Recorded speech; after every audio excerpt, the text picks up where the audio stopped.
오늘 말씀의 배경은 이렇습니다. 사무엘하를 시작하면서 다윗은 이스라엘의 첫 번째 왕이었던 사울이 죽었다는 소식을 듣게 됩니다. 여러분은 원수의 슬픈 소식을 들으면 어떤 생각이 드시나요? 다윗은 사울이 자신을 죽이려고 했던 왕이긴 했지만 하나님께서 기름 부음 받은 자가 죽었기 때문에 그의 죽음을 슬퍼하면서 장문의 편지를 씁니다. 저 같으면 조롱의 편지를 썼을 텐데 다윗은 조시, 그러니까 죽음을 슬퍼하는 애도의 시를 씁니다. 그것을 통해 다윗이 얼마나 겸손하고 긍휼한 하나님의 사람인지 알 수 있습니다. 자기의 원수의 죽음이지만 하나님의 기름 부음 받은 자의 죽음을 슬퍼하는 모습은 원수를 미워하지는 않는 수준에서 아둥바둥대면서 하나님 제발 최소한 그 녀석을 미워하지는 않게 해주세요 라고 기도하는 제 입장에서는 아주 놀랍고 겸손하고 긍휼한 모습처럼 보입니다. 그 후에 모든 이스라엘 사람들이 다 다윗에게 찾아왔고 그래서 자기들의 왕이 되어주기를 간청합니다. 그렇게 다윗은 모든 지파를 통일하고 이스라엘의 왕이 되었습니다. 그리고 가장 먼저 한 것이 예루살렘을 정복하는 것이었고 그곳에 있는 시온성을 점령했고 그 성이 바로 다윗성이 되었습니다. 거기에 성벽을 둘러서 쌓기 시작했습니다. 그러면서 다윗은 하나님께서 함께 하셨기 때문에 점점 강해지기 시작했고 드디어 다윗은 정말로 하나님께서 자기를 이스라엘 왕으로 세우셨다는 확신을 하게 되었습니다. 심지어 이스라엘 적으로 굉장히 많이 등장하는 블레셋 아시죠? 네, 좋아요. 블레셋 사람들과의 전쟁에서도 승리하면서 점점 자신의 왕으로서의 권력을 든든히 세워가고 있는 것처럼 보였습니다. 그렇게 우리가 볼 때 다윗의 상황은 부족함이 없어 보일 뿐만 아니라 거의 완벽해 보기까지 하는 상황이었습니다. 그때 다윗은 오늘 본문을 통해 무엇이 부족하다고 생각했고 무엇을 준비하여 채우려 했을까요? 이제 코앞으로 다가온 새학기에 여러분들은 무엇이 부족하다고 생각하고 무엇을 준비하며 채우려고 하고 계십니까? 하나님이 올라가면서 듣게 되는 그 어려운 수업을 걱정하면서 혹시 따라가지 못할까 봐 학원에 다니고 계시죠? 또 취업을 준비하면서 방학 기간을 통해 여러 가지 준비하고 또 어떤 친구들은 갑자기 얼굴을 좀 준비해가지고 조금 바뀌어서 오는 친구들이 좀 있죠? 이렇게 새 학기에 이제 새로운 무언가에 적응해야 하는 우리를 무엇으로 채워야 할까요? 어떻게 준비해야 할까요? 이때 가장 중요하게 생각해야 한다는 것은 무엇일까요? 그때 다윗의 선택은 블레셋에 빼앗겼다가 지금은 아비나답의 집에 20년째 보관하고 있는 언약궤를 가지고 오는 것이었습니다. 이스라엘 백성들은 언약궤를 볼 때 하나님의 임재를 생각했습니다. 그런데 그 언약궤가 다른 곳에 있으니 불안하고 불안전하다고 생각했을 겁니다. 그래서 다윗은 예루살렘에 블레셋에 빼앗겼던 언약궤를 가져다 놓음으로 예루살렘 가운데 하나님이 임재하셔서 우리를 지켜 보호하시길 소망하며 또 하나님의 임재 가운데 오직 하나님만을 예배하기를 원했습니다. 그렇게 오늘 본문에서 언약궤를 예루살렘으로 가지고 오는 장면이 이어지게 됩니다. 다시 언약궤는 이스라엘 백성들에게 하나님의 임재를 상징합니다. 그래서 다윗은 예루살렘에 언약궤를 가지고 오면서 이스라엘 중심에 하나님을 두고 오직 하나님만 예배하는 나라가 되기를 소망했습니다. 오늘 본문을 살펴보면서 이제 무언가 새로운 마음을 갖기로 결단하며 이 자리에 오셨죠. 그 이 자리 가운데 나오신 모든 분들 가운데 오직 하나님, 우리의 왕이신 하나님만 소망하며 예배하며 살아가기로 결단하는 여러분들이 되길 예수님의 이름으로 축복합니다. 이제 다윗이 언약궤를 가지러 출발하려고 합니다. 혹시 여러분들은 이 언약궤가 어떻게 생겼는지 아십니까? 네. 저희 부서 아이들이 보통 예배 때 대답을 하면 도움이 잘 안 돼요. 네.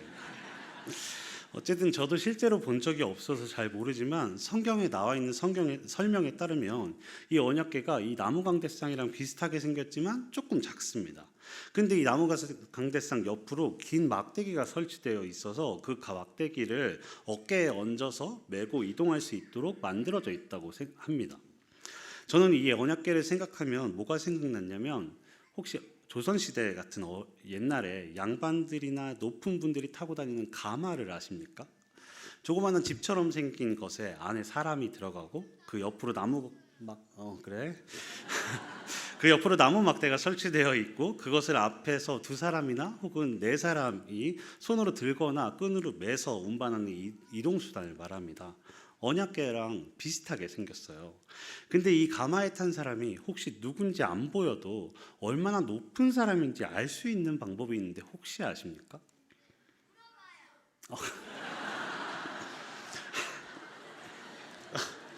죄송해요.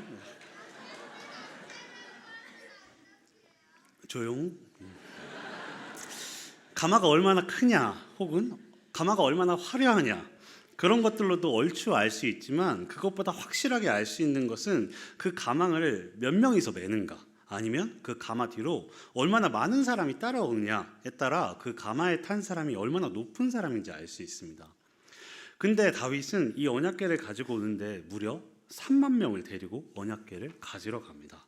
이 나무 강대상보다 작은 것을 가지고 오는데 30명도 아니고 300명도 아니고 3,000명도 아니고 3만 명을 데리고 갑니다. 낭비처럼 느껴집니다. 제가 한 80kg 정도 되는데요.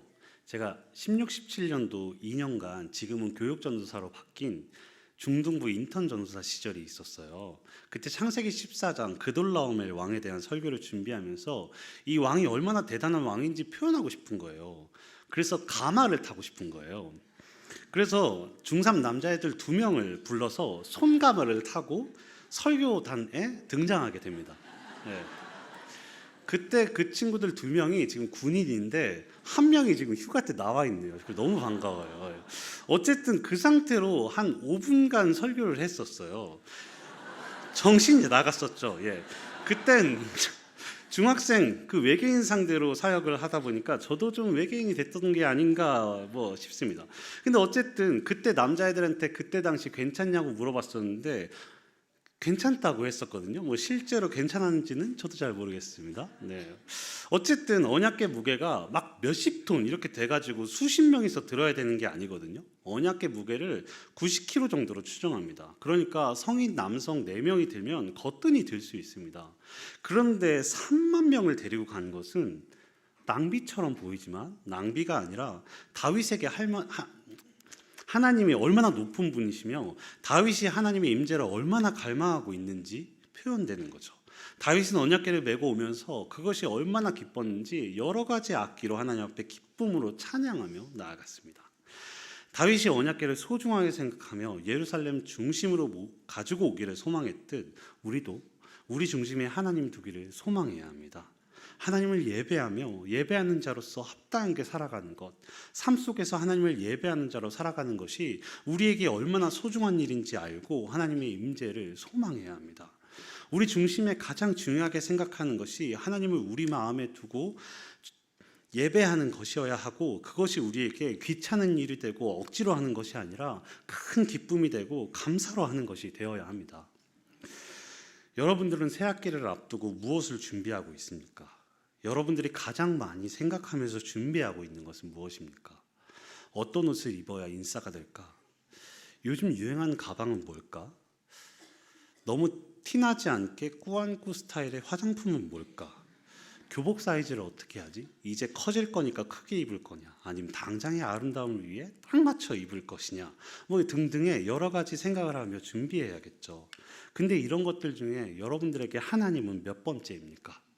얼마나 하나님을 기대하며 소망하며 중요하게 생각하고 새학기를 준비하고 계십니까? 새롭게 시작될 새로운 환경들 속에서 내가 하나님을 예배하는 자로 살아가기를 결단하고 계십니까? 신자로서 우리의 삶을 통해 얼마나 하나님의 영광이 드러내기를 소망하며 그러기 위해 도우심을 구하고 있습니까? 여러분들의 생각 속에 가장 중요한 기준은 무엇입니까? 그렇게 언약궤를 가지고 오던 중에 갑자기 언약궤를 실은 수레를 끌던 소들이 날뛰게 됩니다. 마치 초등 2부 아이들처럼요. 그래서 하나님의 궤가 떨어지려 했습니다. 그래서 20년간 언약궤를 지키던 아비나답의 아들 우사가 손을 내밀어 언약궤를 붙잡고 맙니다. 하나님의 궤를 만지는 것은 하나님께서 금하신 일이었습니다. 그래서 하나님께서 우사를 치셨고 그렇게 우사가 죽고 말았습니다. 그래서 다윗은 언약궤를 예루살렘으로 가지고 오기를 두려워하여 오베데돔의 집으로 옮겨갔습니다. 우사에게 언약궤는 무엇이었을까요? 하도 오랫동안 자기 집에 있던 그냥 크고 무거운 상자라고 생각했던 것은 아닐까요? 중요한 물건이라고는 알고 있지만 20년 동안 자기 집 한켠에 있던 큰 물건일 뿐 아니었을까요? 다윗 왕이 와서 가져간다고 3만 명을 끌고 왔어요. 그래서 너무 무거워서 수레에 싣고 가다가 그냥 잡게 된 것은 아닐까요?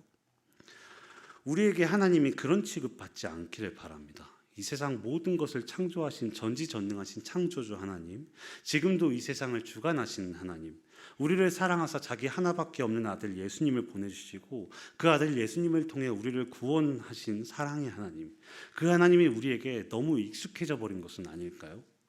그래서 어느샌가 주일날 교회 와서 예배의 자리에 앉아 있는 것 외에 내가 하나님을 예배하는 자라는 표시가 삶 속에서 하나도 나지 않는 그런 상태가 되어 있지는 않나요? 수련회 갔다 오고 나서 한 3일간만 신자 티가 나고 그 외에는 세상 사람들과 전혀 다르지 않은 삶을 살아가고 있는 것은 아닌가요?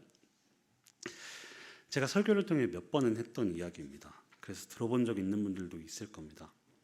저는 초등학교, 중학교 때까지 당연히 집 근처의 학교를 다녔습니다. 그래서 교회 친구도 학교 친구도 크게 바뀌지 않고 초등학생 시절, 중학생 시절을 보냈습니다. 그러다 제가 공부는 저랑 안 맞는 것 같아서 너무 크게 웃으시면 안 돼요. 네. 집 근처 인문계 고등학교가 아니라 집에서 조금 떨어져 있는 공업고등학교에 들어가게 되었습니다. 그래서 1학년에 입학하고 교실에 들어갔는데 단 한 명도 아는 사람이 없었습니다. 초등학교에 갔을 때는 교회 친구들이 있었고 중학교에 갔을 때는 초등학교에 같이 올라온 친구들 또 교회 친구들이 있었고 되게 많았습니다. 그런데 혼자 조금 먼 공고에 갔더니 아는 사람이 한 명도 없었습니다. 그래서 새로운 친구들을 사귀고 새로운 학교 분위기 속에서 아주 자유롭게 이렇게 자유로워도 되나 싶을 만큼 자유로운 학교 생활을 하고 있었습니다. 근데 이 자유가 뭘까요? 근데 제가 다니던 교회에는 학년이 시작되는 3월이 지나서 4월 초가 되면 친구 청소잔치를 했습니다. 중학교 때까지는 학교 친구들을 다 알던 친구들이니까 전도하기가 쉽지 않았습니다. 왜냐하면 교회 다니는 친구가 누군지 다 알고 교회를 다니지 않는 친구도 누군지 다 알고 있었고 교회를 다니지 않는 친구들에게는 제가 이미 몇 번이나 전도를 시도했다가 거절당한 상황이었기 때문에 또 교회를 가자고 말하기가 어려웠습니다. 그런데 고등학교에 가면서 친구들을 새롭게 만났으니까 이제 전도를 시도할 수 있는 친구들이 굉장히 많아졌습니다. 그래서 저는 전도를 하면 왠지 쉽게 전도가 되어질 것 같은 사람이 누굴까 찾아보기 시작했습니다. 그러다가 진짜 착한데 주일날 오후에 다른 친구들이랑 놀러 갈 때 항상 나오는 친구가 있었습니다. 그래서 저는 이 친구가 교회를 다니지는 않지만 착하기 때문에 제가 전도를 하면 한 번쯤 거절하지 않고 교회를 따라오지 않을까? 라는 생각을 가졌습니다. 그래서 언제 어떻게 전도를 할까? 어떻게 말을 붙이고 전도를 해볼까 하면서 그 친구 주변을 어슬렁거리기 시작했습니다. 그렇게 몇 번을 전도하려고 우물쭈물하며 못하고 있던 상황에 그 친구가 저에게 할 말이 있다면서 찾아왔습니다. 아니 이게 웬 떡인가 싶어서 이번 기회에 전도를 좀 해봐야겠다라는 생각을 하고 있었습니다. 근데 그 친구의 질문이 아주 멋있었습니다. 뭐였냐면 저한테 너 주일날 뭐해? 라고 물어보더라고요. 머리가 이상했습니다. 이거 내가 해야 되는 질문인데 라는 생각과 함께 나 교회 가는데? 라고 말하면서 방긋 웃어주었습니다. 이 웃음의 의미는 약간 나랑 같이 그 교회 가보지 않을래? 라는 의도가 가득 담긴 약간은 가식적인 웃음이었습니다. 그랬더니 그 친구가 어떻게 했냐면 한껏 표정을 찡그리면서 너가? 라고 말하지 않겠습니까? 그러면서 제 기분이 매우 묘해졌습니다. 그러면서 하는 말이 아니 난 너 전도하려고 그랬지 하면서 이제 말을 흐지부지 하더라고요. 상황은 이랬습니다. 제가 이 친구를 전도하려고 했던 이유는 이 친구가 착해서 왠지 교회에 가자고 하면 거절하지 않고 한 번쯤은 같이 가주지 않을까 하는 이런 쉬운 생각이 들어서 이 친구를 전도하려고 했습니다. 부끄러운 과거예요. 그런데 이 친구는 우리 반에서 가장 예수님을 믿어야 하는 친구가 누군지 고민했다고 합니다. 그리고 우리 반에서 가장 예수님을 믿어야 하는 친구로 보인 게 다른 사람이 아니라 바로 저였다는 겁니다. 저는 이 친구한테 예수님을 믿는 사람으로 보이지 않았던 거죠. 삶 속에서 하나님을 예배하는 자가 아니라 아주 엉망진창이었던 겁니다. 그때 제가 얼마나 큰 충격이었는지 모릅니다. 부끄럽지만 제 처음 고등학생 한 달 생활은 저는 하나님을 예배하는 자가 아니라 우리 반에서 가장 예수님이 필요한 사람처럼 생활을 했던 것입니다. 20년간 집에 있던 언약궤, 우사에게 언약궤가 고등학교 때 제가 하나님을 대한 것과 비슷하지 않을까요? 굉장히 오랫동안 믿어왔던 하나님이 이제는 너무 편해져서 주일날 교회에서만 하나님을 예배하는 척하고 그 외에 하나님이 나에게 주님이 아니고 왕이 아니었던 겁니다. 내 삶의 중심에 하나님이 없었던 겁니다. 그래서 삶 속에서 하나님을 예배하지 못했고 그렇게 안일해졌던 모습이 우사와 저의 모습이 아니었을까요? 그래도 다행인 것은 하나님께서 이런 엉망인 우리의 부름에도 언제나 응답하시고 다시 한번 일으켜 우리를 복의 통로로 사용하신다는 것입니다. 다윗이 다시 언약궤를 찾기 시작합니다. 오베데돔의 집에 버리듯 놔둔 언약궤였지만 하나님께서는 오베데돔의 집에 있었다는 이유로 오베데돔의 온 집에 복을 주셨습니다. 그것을 듣고 다윗은 언약궤를 보관하고 있는 것만으로 하나님께서 복을 주셨으므로 예루살렘에 제대로 모셔둔다면 하나님께서 자신과 이스라엘 전체에 복을 주실 거라는 믿음이 생겼습니다. 그래서 다윗은 기쁨으로 언약궤를 다윗성으로 메고 올라가게 됩니다. 그리고 언약궤 앞에서 한 나라의 왕이지만 참된 왕이신 하나님 앞에 배 에봇만 입은 채로 온 힘을 다해 하나님을 찬양하는 모습을 보여주고 있습니다. 우리 마음의 중심에 하나님이 계셔서 우리가 하나님의 임재 가운데 하나님을 인정하고 하나님의 삶 속에서 예배하며 나아갈 때 언약궤를 통해 오베데돔 집에 복이 임했던 것처럼 다윗이 언약궤를 다윗성으로 메고 올라가면서 자신과 이스라엘 전체에 복을 주실 것을 믿고 기대했던 것처럼 우리가 속한 모든 곳에 우리를 통해 복을 주실 줄을 믿습니다. 하나님이 임재하는 곳이 어디든 그곳에 복이 임합니다. 그리고 하나님은 우리 그리스도인 안에 성령으로 임재하고 계십니다. 그래서 우리가 하나님의 임재의 상징입니다. 그리고 주께서 허락하시는 복의 전달자, 매개체가 됩니다. 하나님이 우리에게 그런 역할을 하기 원하십니다. 하나님이 임재하는 자로서 복을 누리게 하는 자의 역할을 하기 원하십니다.